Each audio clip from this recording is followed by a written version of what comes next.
Okay, so what we're going to be talking about now is using dynamic memory in classes because there are a few issues that come up that might surprise us if we're not prepared ahead of time.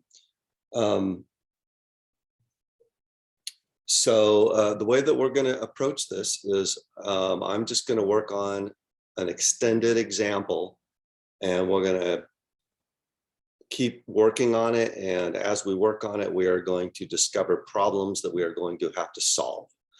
So that's the plan. This inventory item class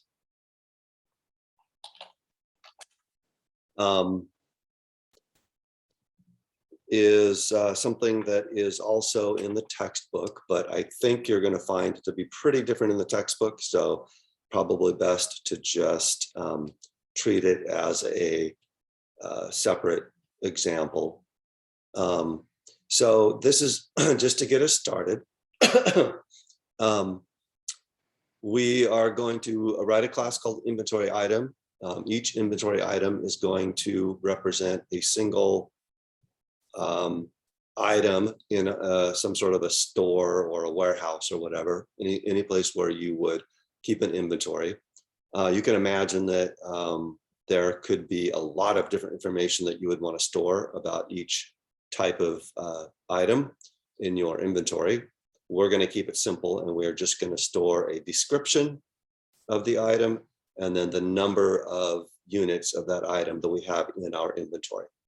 So here's what the class header is going to look like just to get us started. We're going to have a description, which is going to be a C string. And we're going to have a units, which is how many of that item we have in our inventory.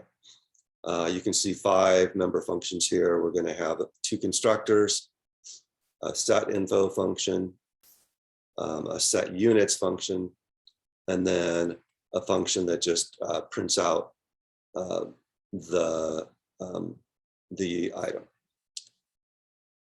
So going back to our client,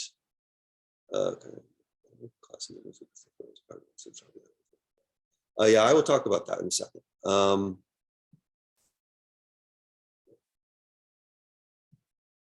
That's a long line.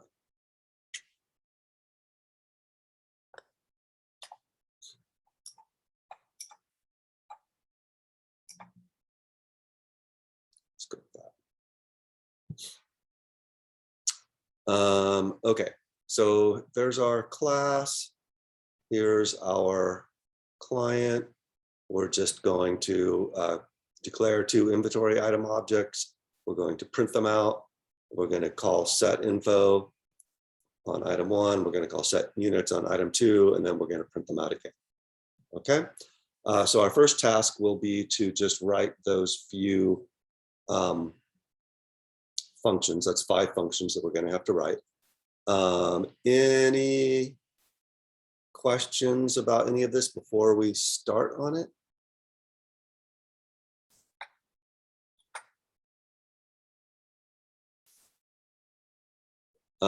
Is the size okay? I've been going bigger, but I'm hoping that that's big enough for everyone to see. If anybody would like me to make this bigger, just let me know.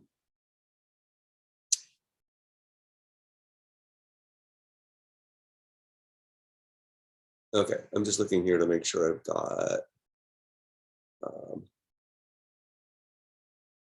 everything matches up. Okay, so let me talk about Pragma once, just for a minute. Pragma once basically does the same thing that our little if not define and # define trick does. So it's a header file guard to prevent it from being included more than once. The Pragma once is not technically standard C++.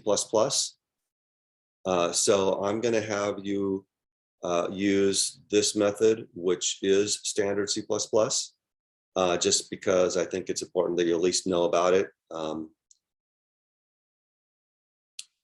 There's nothing wrong, I don't think, with using Pragma once. I mean, it's universal enough. Every compiler that I know of accepts it, and it works just fine. So it's not like I have something against Pragma once. But for our purposes, we're going to be doing it the standard C++ way. Okay, so let's write these functions. I don't want to spend a ton of time on them, but I also want to just have you observe, I guess, so that if there's any questions that come up, you'll have a chance to ask me for clarification. But let's call this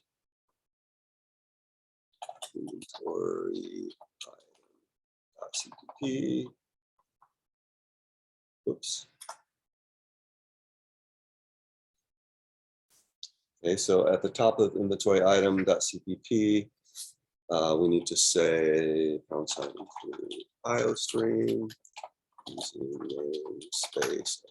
We also need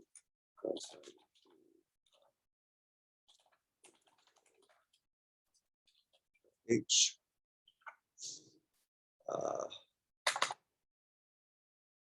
Okay, so might as well start with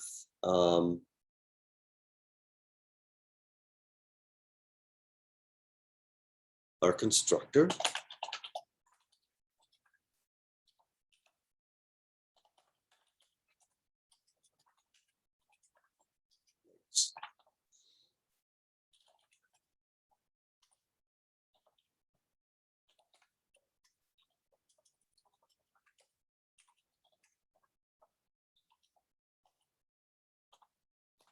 Okay, so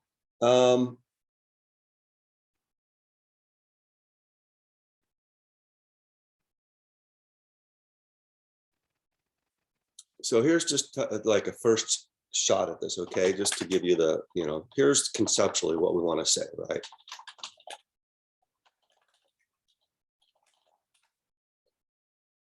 So that's the idea. The units part of this is fine. Problem is that this is a C string, right? Or an array. So we can't just use the assignment operator on it. That'll just change so that we have description pointing at the same thing that in description is pointing at.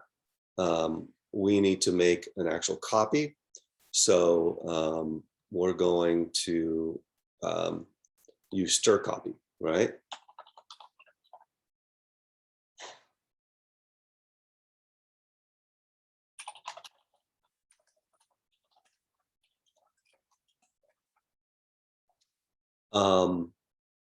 Now, we talked about strcpy, but I don't think you guys have used it. So feel free to let me know if you need a little review. But basically, this just means take what's in description and copy it into description, which is the data member, I think, right? Let's see if I have that right. Yep, description. Okay.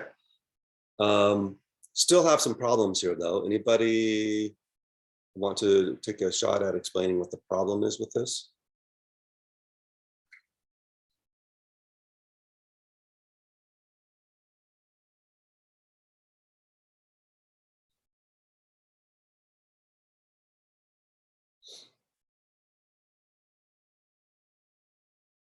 Okay, I'll take a shot at it.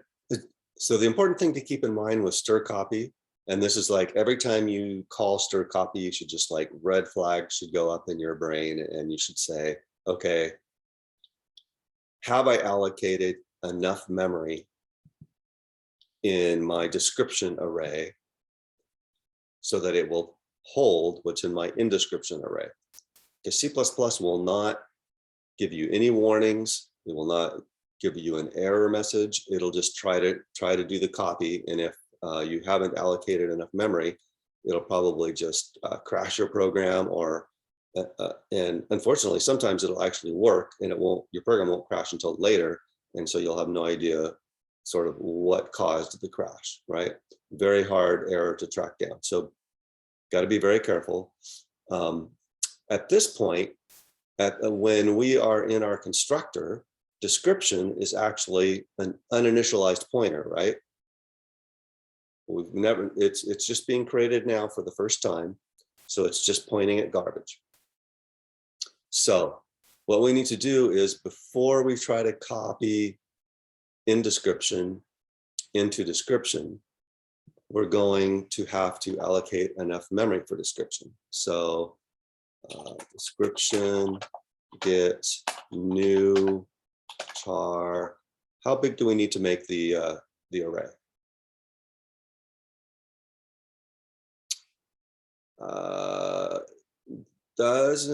So what we need here is an array that's going to be able to fit the description of the object, right? So that actually has nothing to do with how many of those objects there are. So right, the length of in description. So the way we would say that is strlen in description. Okay, that's very, very close. We still have one little problem. Do we need string for stir copy? We need C string for stir copy. So the string header file is for when we're using the string class. We are not doing that. We are using C strings here, but that's a good point. We should C string for stir copy. Yeah, right. So here, when I say strlen in description, let's say in description is hammer, right? If we go back to the client just for a second here, this is the declaration that we're working on, basically, right? So let's just take this example, and let's say that in description is hammer. Okay, so when I get to this point in my constructor, strlen of in description is going to be 6, right? Hammer has 6 characters in it, so strlen of in description is 6. But we need the size of description to be 7, because we're going to have that null character at the end, right? So you're going to see this a lot. You're going to see +1s in your square brackets quite frequently because of this situation. Okay, so let me actually go ahead and see if I can draw a picture of what's going on there.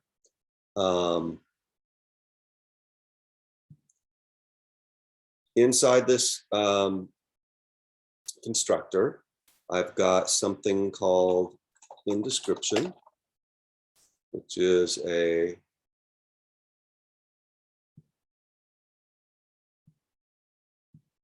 local variable. This just works better.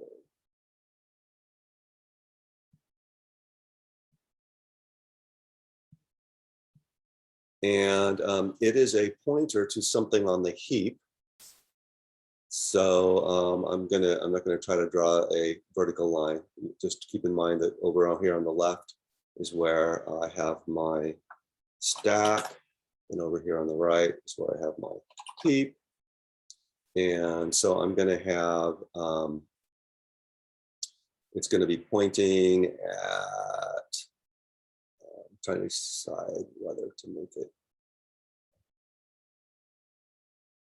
I guess I better make it.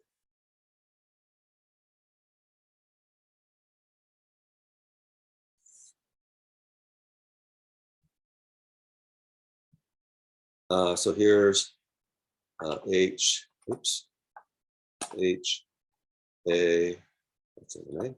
A, M, M, E, R, \0. And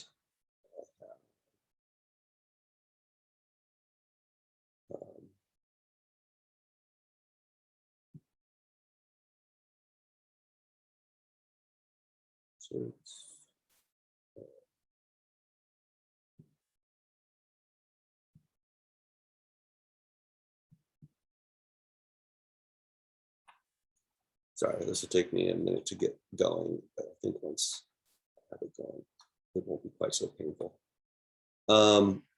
Just putting a bunch of these there so I have them for later.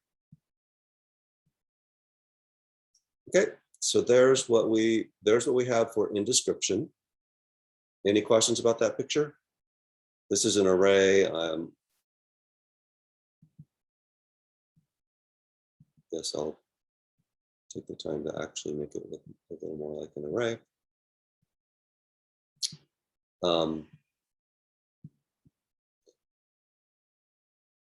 Okay.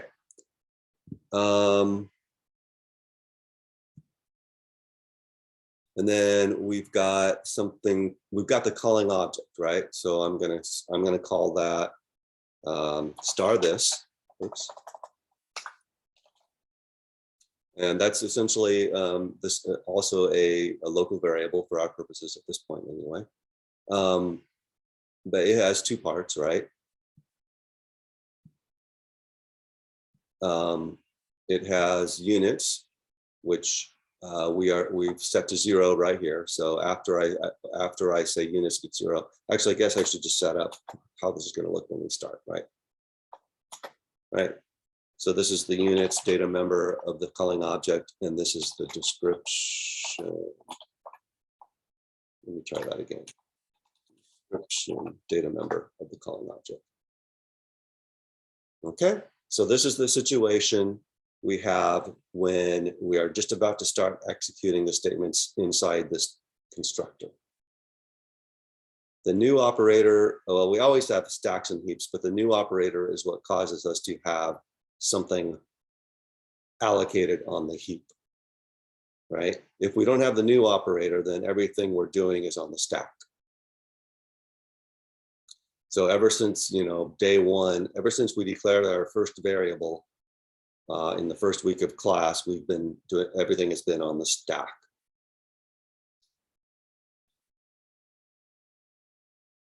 Okay, any other questions before we step through this now? So when I say units gets 0, that's putting a 0, whoops, that's putting a 0 there, right? And now I'm going to say description gets new char strlen of in description plus 1, which is 7, right? So let me just say, first of all, oh no, I'm not going to do that. So let me draw a picture of what happens in this case. So this means allocate an array of size 7 on the heap and make description point to it, right? So I'm going to cheat a little here and copy this.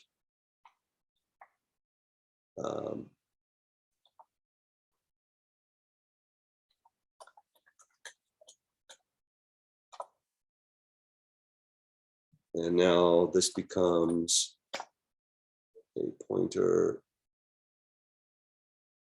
to that new array that we just allocated. All right, so that's the result of line 8 in our class. Any questions about that?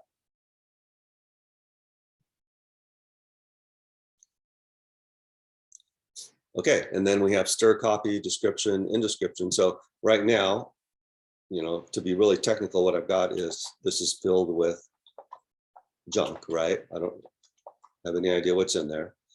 So when I do the stir copy, what that does is it just copies the contents of in description down to here. So it's going to put hammer in there.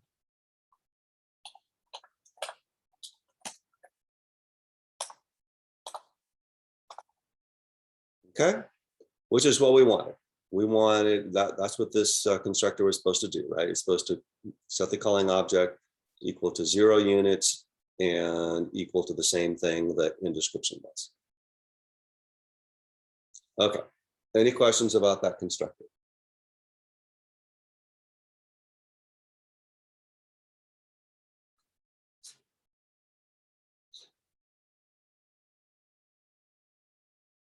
Okay, Let's write our default constructor.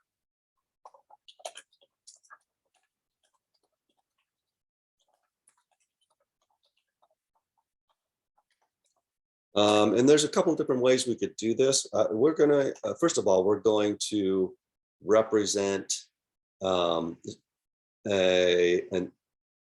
empty description with a null, with a pointer to an actual string that has a null character in it, right?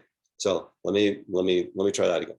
So if we call the default constructor, what that means is we want the description data member to be an empty string. An empty string in a C string is just a C string of size 1, and that one element is the null character. That's an empty string, right? So there's a couple of different ways we could do that. I think I'm going to try to just follow the same pattern that I used for my other constructor.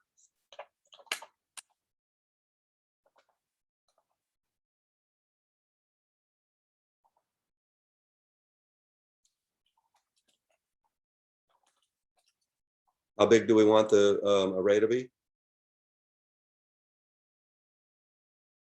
1. That's correct. Just 1, because we're just going to put the null character in there, right? So I'm going to say stir copy description.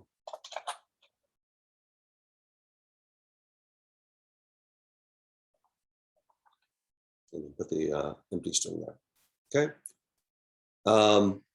You know, the different ways we could do that, and I'm not strongly arguing for this. I kind of like this just because it follows the same pattern, but we could also have just said, you know, description sub 0 gets \0.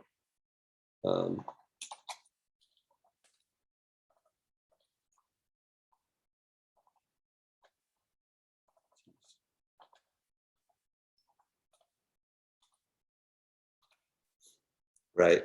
These two turn out to be the same thing. And you could argue, I guess, that this is a little less efficient because I'm calling a function, but I'm going to go with it. The other thing to point out is that we could use default constructors here and just, I'm sorry, use a default parameter here and just have one constructor instead of 2. But I'm just going to kind of avoid that issue for now. Okay, any questions about the default constructor? Line 15, stir copy description. So I'm saying copy, think of stir copy like an assignment operator, right? Except it actually makes a full copy instead of just changing the pointer. So this is saying whatever, so it's just saying that here's an empty string, make description equal to the empty string, right? So if I were to draw a picture of that, it would be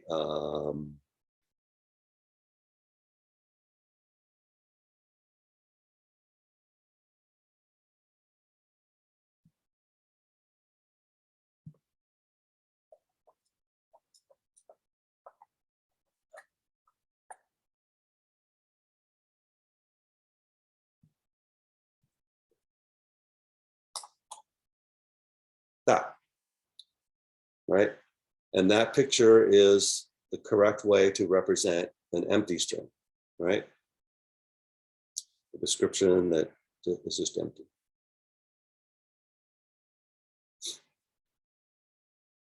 Okay, let's look at what else we need to do here. Let's look at, so I need a set info function that takes a description and a units.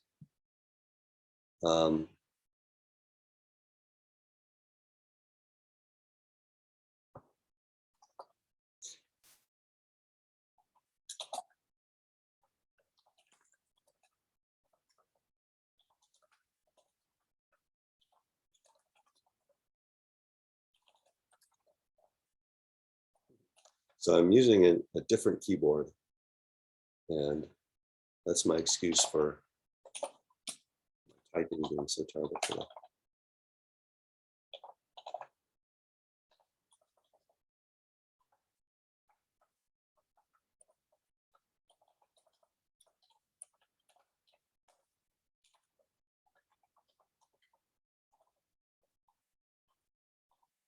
Okay. So similar kind of situation to what we had with the constructor, right? I could say, conceptually what I want to say is just units gets in units, in description gets, I'm sorry, description gets in description. Conceptually, that's the idea of what I want to do. Of course, we can't do that because description and in description are C strings. So we have to use stir copy instead.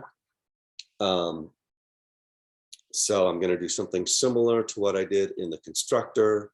I'm going to say description gets new char Sterlen in description +1. And then I can safely stir copy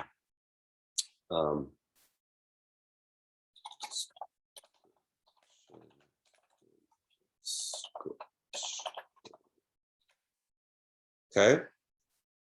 Any questions about that?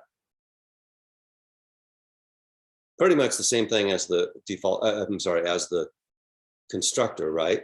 This constructor has a parameter, so sometimes we call it a parameterized constructor, just when we want to differentiate it from the default constructor. So this function is very similar to the parameterized constructor. However, there is one problem going on here. Anybody have any idea what the problem might be?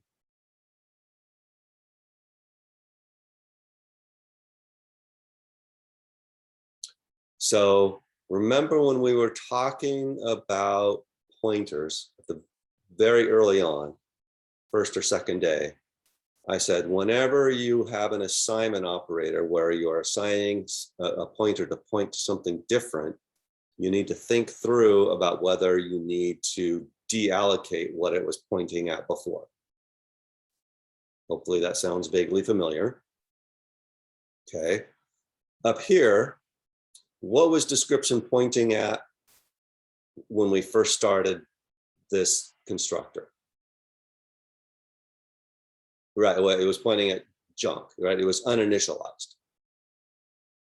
Okay, so there's nothing to delete. Nothing was allocated. Okay, however, in this case, this is calling set info, and the calling object is something that has already been created, right? If you look in the client, when we get to set info, item 1 has already been initialized, even though it's not initial, it's initialized to an empty description. It's still initialized. It's pointing at something, right? And in this case, the thing it's pointing at is only one memory, the size of one character, right? But we don't know that. For all we know, the item 1 description could be, 1,000 characters long. We don't know. So let me say that again. When we get to the beginning of our set info function, we have no idea. We know that in description is initialized, not in description, I'm sorry. We know that description of the description data member of the calling object has been initialized. We know that because whenever we declare an inventory item, our constructor gets called, right? So there's no way that the calling object could call set info and not have an initialized description data member. So we know it's been initialized, it's pointing at something. For all we know, it could be a description that's 1,000 characters long. We don't know. Okay. So before we make that pointer point at something new, we need to deallocate it.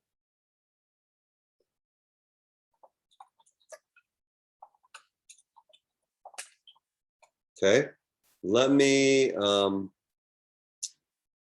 try to draw a picture of that. Okay, in description, let's see, in our client here, in description for the set info function is screwdriver. So I might as well go ahead and use that example. I'm just going to make these columns a lot narrower. Woo.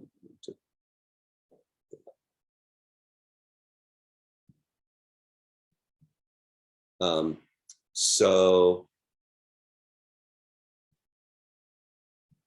need to make this big enough for screwdriver now.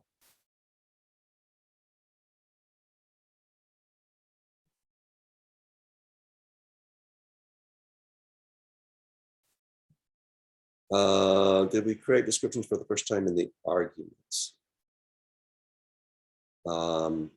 Let me go ahead. Let me finish this this picture I'm going to draw, and then let me know if you still have that question. Okay. So what I'm doing is I'm trying to set up what the situation looks like when we start execution of our set info function. So line 20. So in description, in this case, a screwdriver.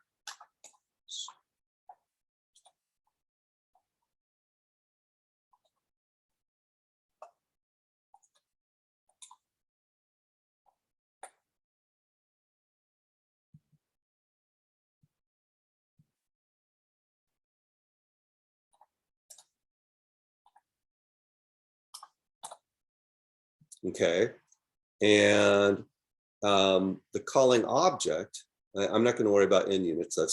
That's pretty straightforward, I think. Let's just be complete.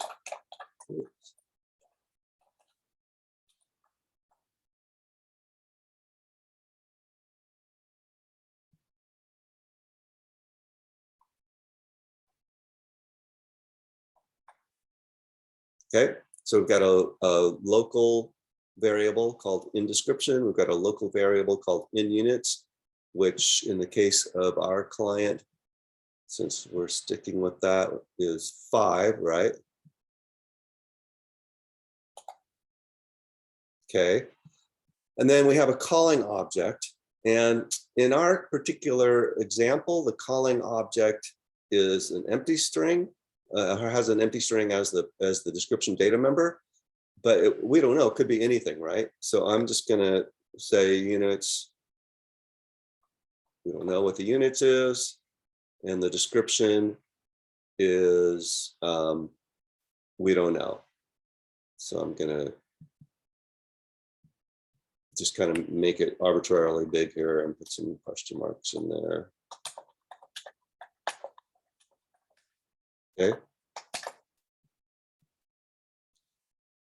All right, so looking at our set info function again, I'm saying units gets in units, so that's good. I'm making this 5, right? Now the point is we want to make our calling object have the same units as in units and the same description as in description, right? If I just skip this step, then what's happening is I am on line 22, I am allocating an array of characters on the heap, like this one. So without the contents yet. And I am making description point to it. That's what line 22 does. Everyone okay with that? That's like super critical right there. If that should make sense. Well, that line description gets new char, Sterlen of screwdriver +1 results in the picture I just drew, which means that this other array up here that description used to be pointing at is now a memory leak. It's inaccessible, it's taking up memory. So that's bad, right? So basically what we need to do is just deallocate description first before we assign it to newly allocated memory.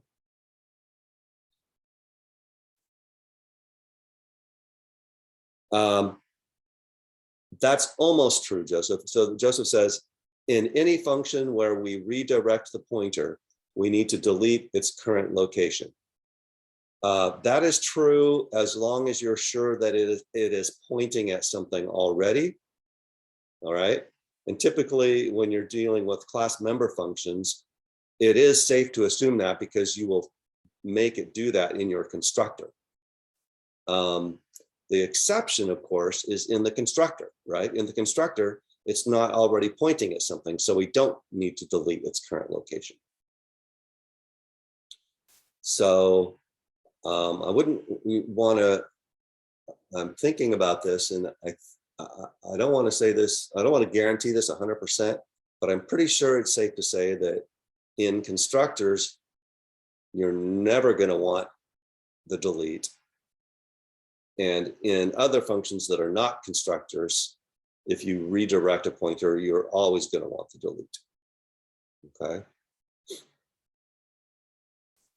I'm sure if I think hard, I could think of an example where that's not true, but I think for our purposes, that's a pretty safe rule of thumb.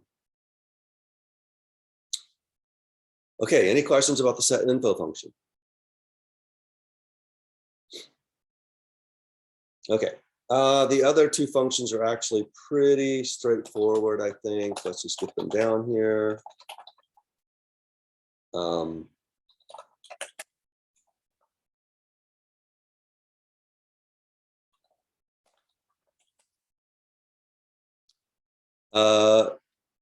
Yes, Wayne, we can do that.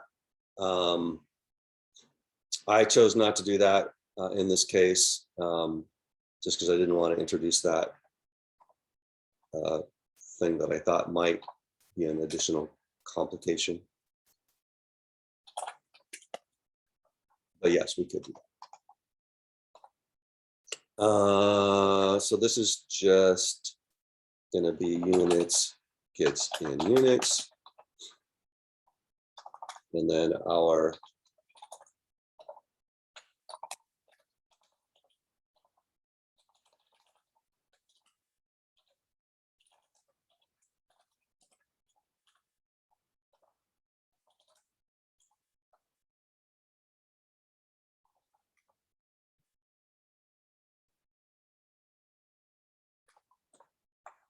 so this is going to be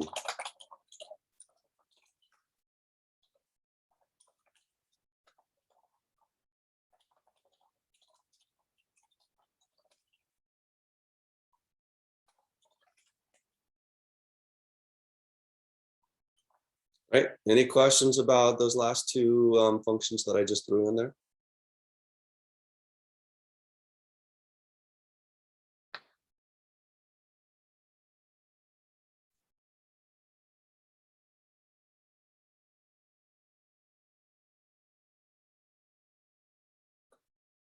Okay. Let's test our code, see if it works.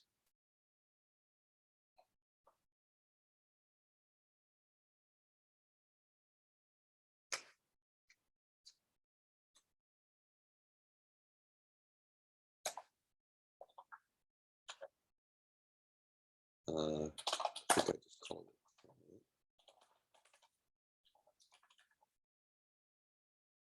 Oh yeah, I'll talk about OStream in a second. Oops.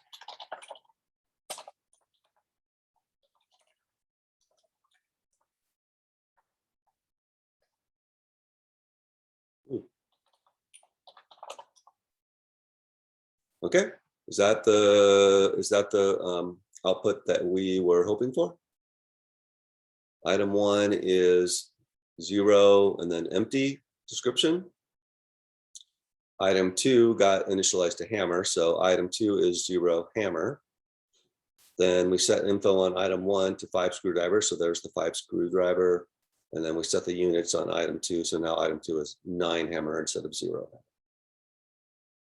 Okay, so about OStream, This is, we did this in the feet inches example, right? And then we also did it, I mean, you did it or will be doing it soon, hopefully, in the fraction function. I'm not sure. So will you override iStream too? Yeah, we will do that. I'm not sure if I'll do that today, but I will do that either today or Wednesday. Okay. So OStream is just the type of the cout object, right? So when we say cout as the left operand to the insertion operator, left operand is first parameter, right? So here, the first parameter is out. So you could think of it as out being a variable that is storing the object cout. So whenever I say out in here, really what I'm saying is cout. Let me know if you want me to talk about that more, or if you have any particular questions about OStream. The one thing I will say that I think may be new is that in the header file, it's really bad practice to have a using directive in a header file. Right? Normally at the top of every file, we type using namespace std. So I'm telling you now for the first time, I think, that in a header file, that's actually a really bad idea, right? Because now any client program that # includes your header file is going to also be using namespace std, whether they want to or not, and they may not even know it. Okay, so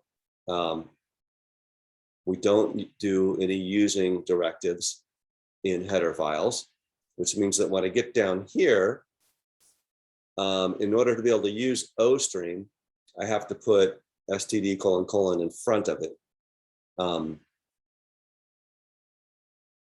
That's just another way of specifying that it's okay to use this identifier that was defined in the namespace named std. Any questions about that? Okay. Don't forget this. If you forget this, you'll get a really confusing error message that won't make any sense. So just another thing to, another detail to pay close attention to. Okay, so here's what we're going to do next, if there are no questions about that. I want to make sure that my class works okay with when I try the assignment operator. So I'm going to just add a few lines of code here. I'm going to say item 1 gets item 2. Cout after item 1 gets item 2. Item 1 is 1.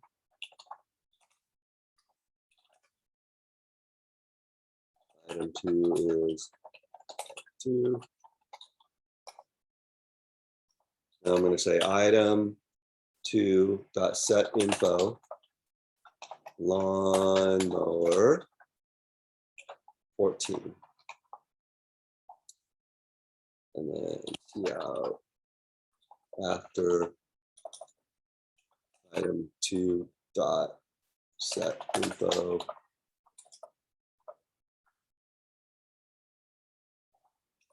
lawnmower 14.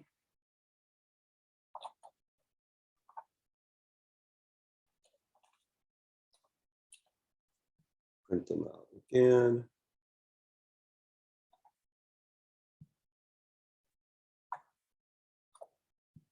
Okay, so just see what I'm doing here is I'm doing an assignment operator to assign one item to another.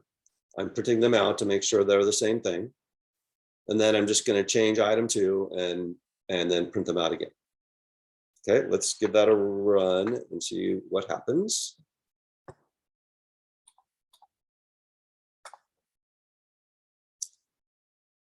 Oh, it's set in.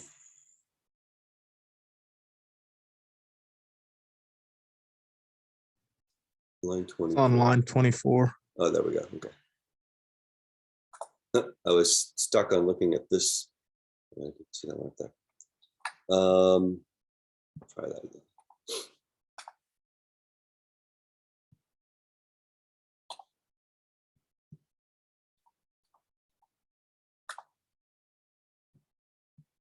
Okay, is that the output that we want to see?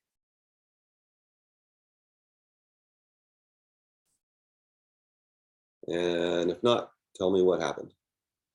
You don't have to explain why it happened, just tell me what's wrong with the output.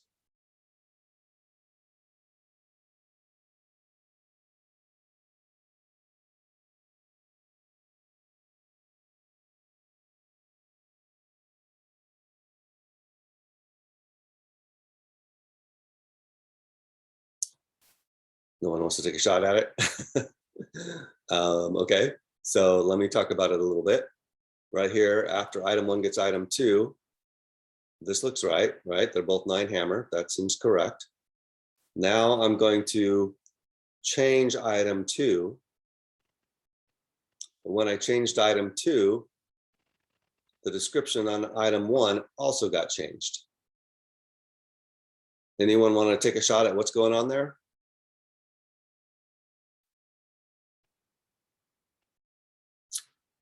Let's draw a picture. Okay, so here's from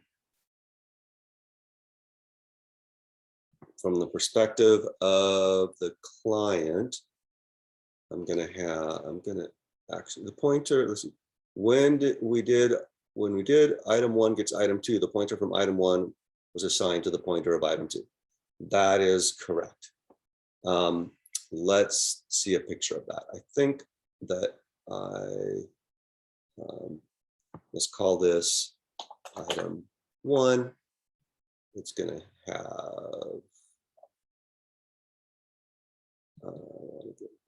that order there instead, so that it's part of the same thing. So here's item 1, and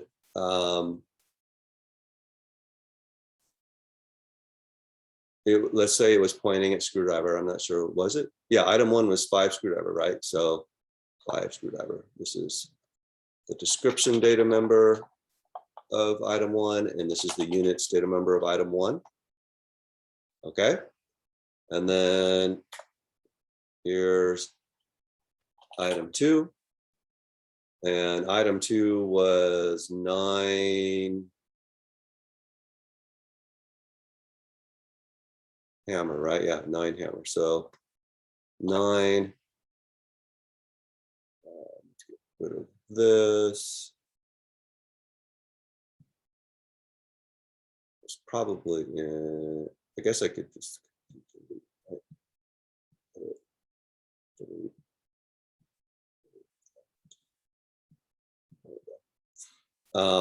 9, and then this should be hammer. So what I'm doing right now is I'm setting up the situation before we get to the assignment operator. And then so the rest of this, I need to just delete.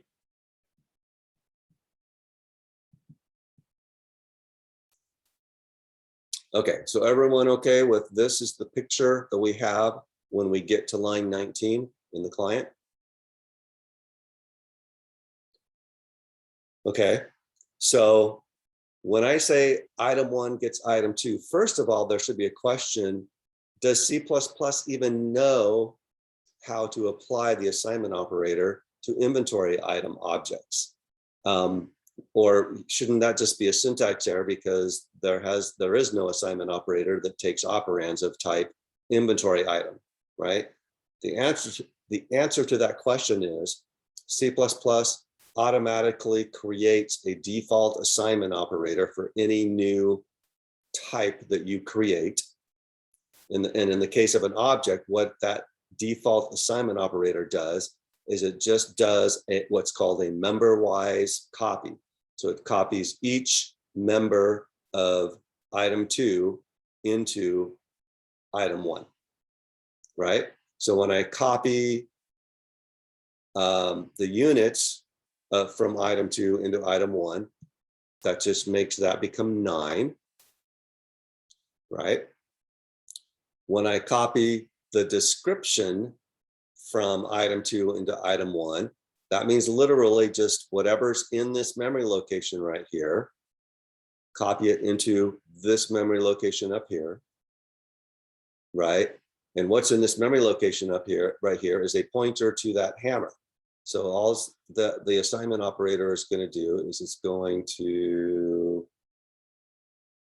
do this. So now item 2 and item 2.description and item 1.description are both pointing at the same memory. Okay, which as it turns, well, and then so if we keep going, right, when we print item 1 is and item 2 is, they both come out 9 hammer, that's fine. When I call set info on item 2, what that does is it changes hammer into lawnmower, right? So when we're done, item 1 is also going to be pointing at lawnmower.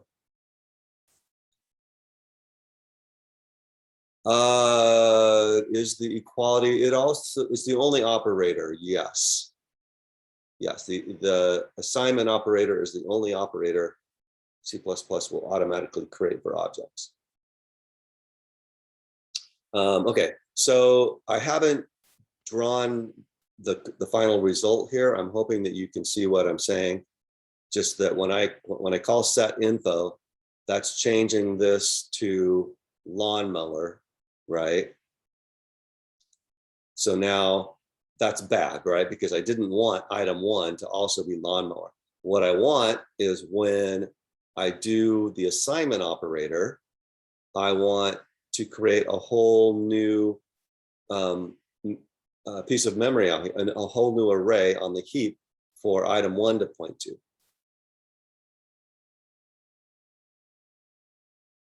Okay, so there's a question. Okay, a couple questions. The first question is, if we deallocate in the functions, we don't need to do it in the client.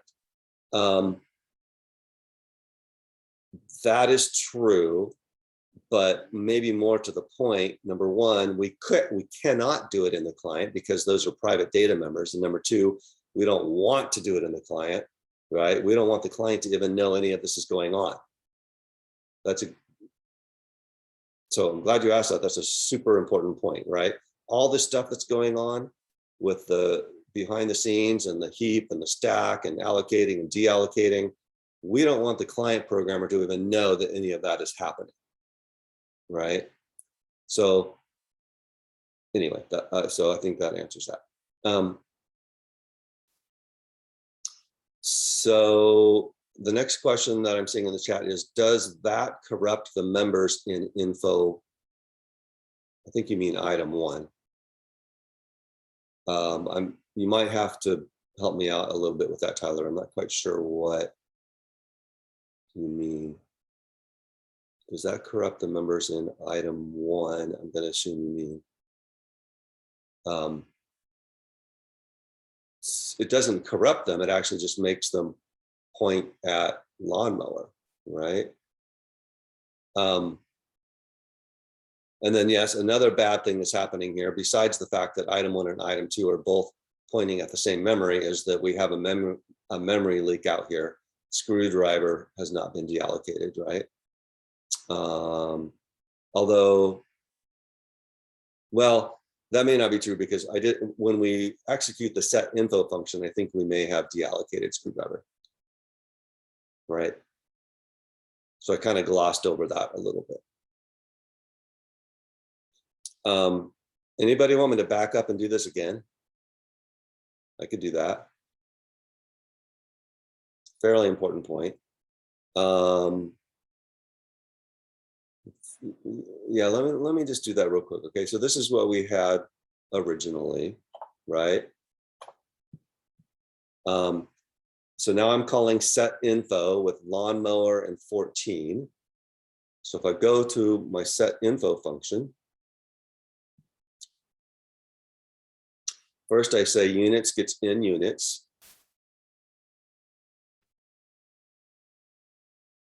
So that's making this 9. Okay, then I'm deleting the description. So that's basically making this go away.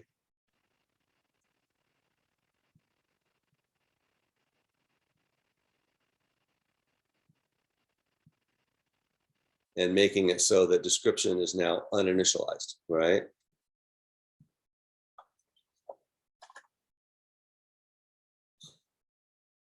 Okay, and now I'm saying description gets new char.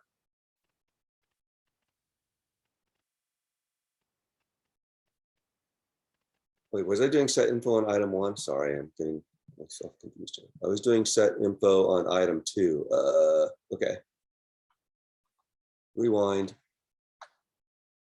Okay, we're calling set info on item 2 in order to change item 2 into 14 lawnmower.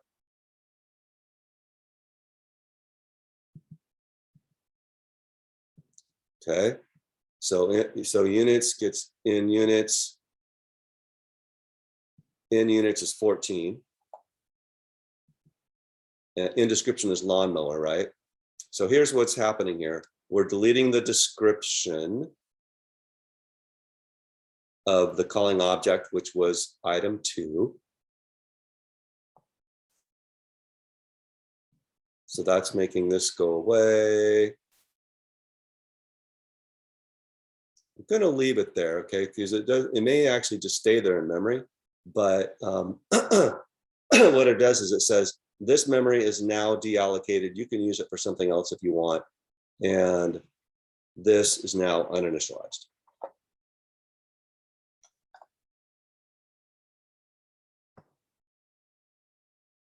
Oh man, I really messed this up, you guys, because this was pointing down here, right?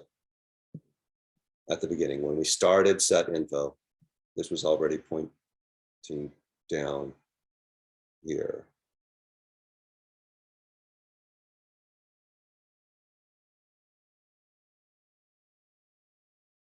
Because of the assignment operator on the line before. Okay, so at the beginning of set info, we had description was already pointing down here. This was already a memory leak. And so then when I say description gets new char, the size of lawnmower, what's actually happening, what actually happened is that coincidentally, C++ gave us the same piece of memory when we called the new operator. So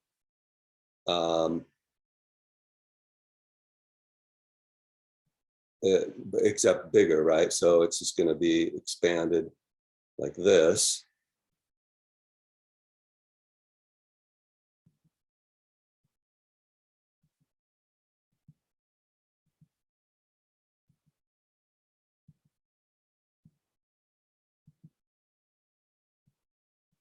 Okay, except nothing in it yet.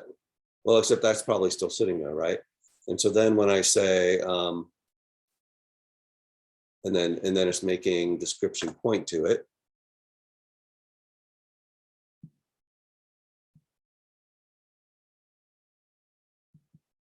Right. And now when I say stir copy just lawnmower into description, this becomes lawnmower. Oops. Should be uppercase, but I'm not going to bother worrying about that.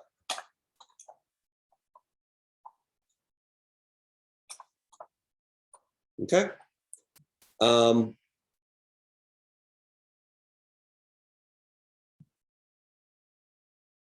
Ah.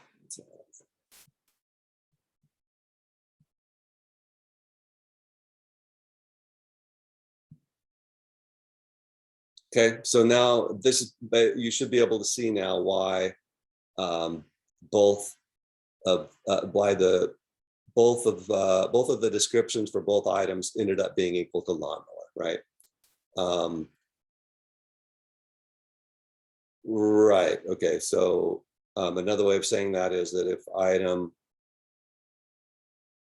1 is changed, actually, if item 2 is changed, that also changes item 1. Okay. So any questions about any of this? We have, so the way we're going to solve this is we are going to overload the assignment operator so it does what we want it to do, which is actually allocate a whole new array on the heap for whatever was on the left side of the assignment operator, right? Back here in the client, when I said item 1 gets item 2, that's where things went wonky, right? Because instead of making a complete new copy, we just made item 1's description data member point at the same thing that item 2's description data member was pointing at. Okay, so let's give that a try. I want to back up. And I realize I took a couple of wrong turns there. And so if you're feeling a little confused, that may not be your fault. But let me back up to before the assignment operator. Okay, so we had item 1 was 5 screwdriver.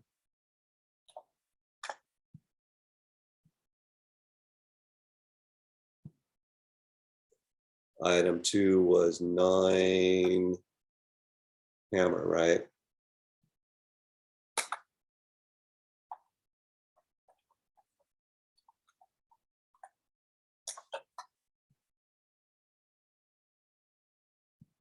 Actually, this could still be there, doesn't matter to us. But, okay, so at least at this point, everyone should be with us. And instead of talking about all the bad stuff that happens when the default assignment operator is used, let's talk about what we want to have happen, right? What we want to happen here when I say item 1 gets item 2 is I want this to be deallocated, right? I want the screwdriver array to be deallocated. And I want to allocate a new array, the same size, let's get rid of this, the same size as item 2's description.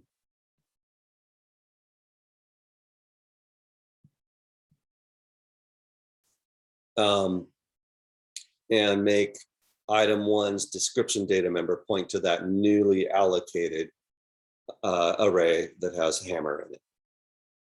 Did that make sense? Anybody want me to say that again? So, I mean, I could draw. I'm going to assume everyone's with me on that. Okay. So in other words, I want this to go away, and I want hammer to be here, and I want description to be pointing at this new instance of the string hammer. So there's 2 separate copies. By the way, this is called a deep copy, right? What the assignment operator did by default that was bad was a shallow copy. It just copied the pointer to point at the new thing, right? What we're going to make it do is we're going to make it do a deep copy instead. And that's a pretty critical point. And you could even argue that that's a pretty good summary of the important point of this lesson, is just making sure that you do a deep copy when you need to. Okay. All right, so maybe I can at least get us started a little bit on the process. Let's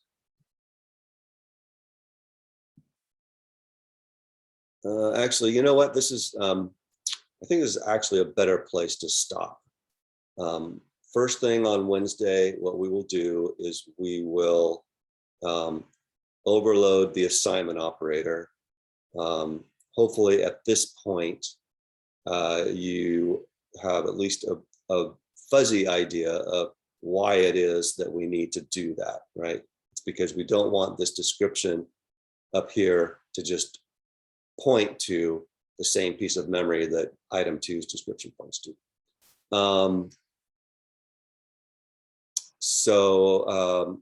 Yeah, let's just get started with overloading the assignment operator on Wednesday, and we will call it a day for today, unless anyone has anything you want to talk about.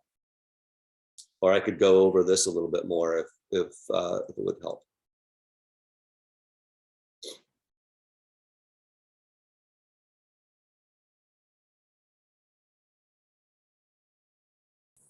Yeah, so I got a question that's a bit irrelevant to this. Okay. I had an int and I set that integer to the character A, and Yeah. instead I got the ASCII value for it, which I believe was 97. Okay. So now I'm starting to question, does the equal sign do a lot more than I initially realized? Okay, so you're saying that you have an int variable and you set it equal to the character A, something like that? Yeah, that's correct. Okay, so basically what's happening here is you've got the assignment operator will often try to, well, it will always try to convert, if the types don't match, it will try to convert the item on the left so that it matches the type of the variable on the right. Right, and we saw that with ints when we were talking about ints and doubles. I did a few examples where it was doing that. So in this case, it's got a char on the right. You can't put a char into an int variable, so it's going to try to convert the char into an int, which when you convert a char into an int, it becomes the ASCII code for the char. Okay. That makes sense? Yeah, and that's a general rule, just all over. Whenever you have the assignment operator, if the types don't match, C++ is going to try as best it can to convert the right side so it matches the left side. Okay, anything else that anyone wants to talk about before we go?